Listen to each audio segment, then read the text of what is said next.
I do something silly like that, you laugh hysterically.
And I'm going to show you something, guys.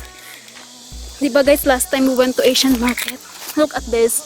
And I got this kangkong. I bought kangkong for my sinigang sa Asian market. And look at that, guys. Tumutubo siya. Look. Ayan. Tumutubo siya, guys. Sana magkakangkong ako dito. Sana tuluyan siyang tumubo. I don't know if tutubo siya kasi mukhang healthy naman yung soil, diba? Tinapon ko siya dyan. And then, hala, sana talaga siya tumubo, guys. Ayan. And then, meron din akong ditong tinapon na talong.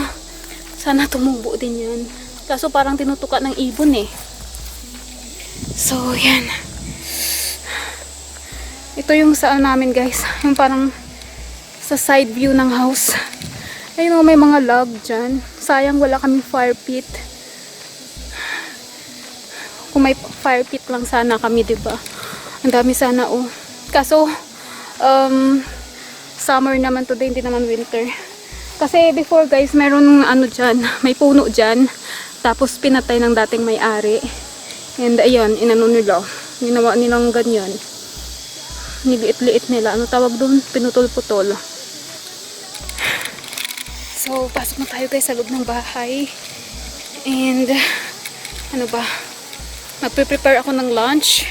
And then, magpe-prepare din ako ng mga clothes that we're going to bring later. So, ano pa ba gagawin ko today? Yun, guys. Ito yung dugtong ng aking live kanina. Ayun, maglilinis pala ako ng kuko ko, guys. Ang dumi ng ano ko ng shoes ko. Maputik pala doon. Grabe guys, ang bilis ng oras. It's already 2 p.m. and hindi pa ako nakapag-empake. And then I'm still preparing some stuff na dadalhin ko sa interview. And I haven't do my nails yet. And ano pa ba? And actually, I already ininit ko na tong tawag dito. Ayan, ininit ko na yung chicken broccoli. Niluto ko siya kahapon. Gusto ko na chicken broccoli. Hindi ko alam kung luto na yung aking rice. Ayun, luto na palang aking rice. And then, kakain ako. Si Charles, ayaw niya kumain. Busy din siya. And then, wala pa akong na-edit na video. Tapos, ayun. Mag-ano din ako ng ibang pictures. Mag-print ako ng mga pictures na dadalhin ko tomorrow sa interview, guys. So, ayun, guys. Punta tayo dito. Punta tayo dito. Nakaka-stress. And then, ano pa bang gagawin ko today? Hindi ako makatiis, guys. So, nag-stay kami sa Charlotte for today. So, magluluto talaga ako today ng dried fish, guys. Ito ako magluluto ng dried fish. Ayan. Sa backyard. So, ito na yung aking mga gamit, guys. Ito ko na siya lutuin.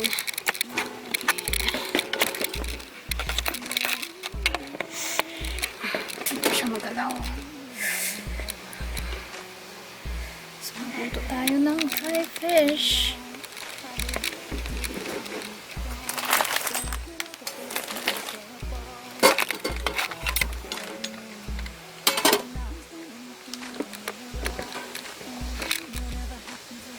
Grabe, ang bilis ng oras. Oh, alas 3 na agad. Dami-dami ko pang prepare at gagawin. Ano yan, ang hirap naman.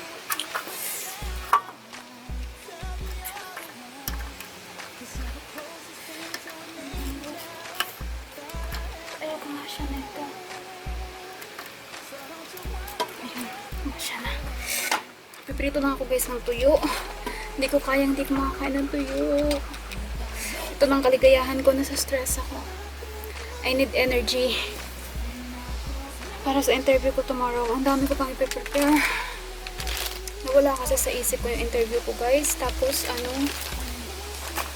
iniisip ko wala nang kailangang requirements. Wala, naiwan ko yung pinto. Wait lang, sarado ko lang. Ako talaga nakaraan. Wala na akong kailangang dalhin sa interview ko. So, hindi ako nag-prepare. Ang na-prepare ko lang yung mga importanteng ilan. Sabi pala, lahat ng nakalagay sa packet, kailangan palang dalhin sa interview din. So, yan na guys, magpiprito lang ako guys ha. At by the way guys, ito pala yung lulutuin kong dried fish. Ito siya guys. Nilalagay ko siya sa freezer. Ito, ito siya oh. Nabili namin siya Asian market. Actually, naluto ko na siya. $6 siya guys. Ayan. And nilagay ko siya sa Ziploc. And ito guys, yung paborito ko din siya. Dilis. Ayan, paubos na nga siya oh. Na-open ko na din siya. And I think this is around $639, $640. And ang bilis niya maubos. And I like this because gustong-gusto ko to siya guys kasi pag pinirito mo siya, hindi siya masyadong maalat. As in, totally hindi siya maalat, malasa siya. And ang maganda, hindi siya maamoy. Kaya I really love this fish. Ay, dilis pala. And they said na mas masustansya pa daw ito kaysa sa gatas ng dilis. Ganyan guys. Happy na naman ako today.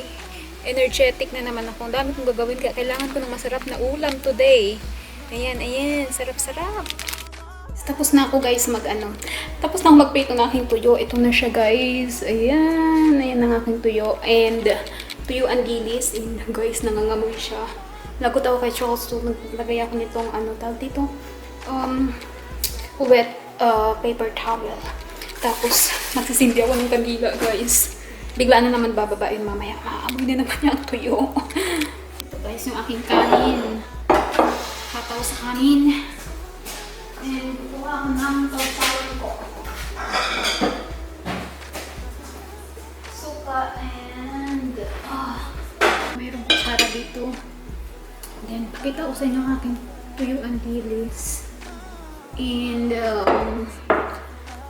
aking sausawan ay suka at tawag dito bawang. Wala akong sili guys. And ito ay cranberry juice. So, kain na tayo guys. Gutom na ako. Unahin ko muna itong dilis. Nangangamoy dito sa bahay. Pagod na naman ako dito guys.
Hindi na naman ako matutunawan nito mamaya.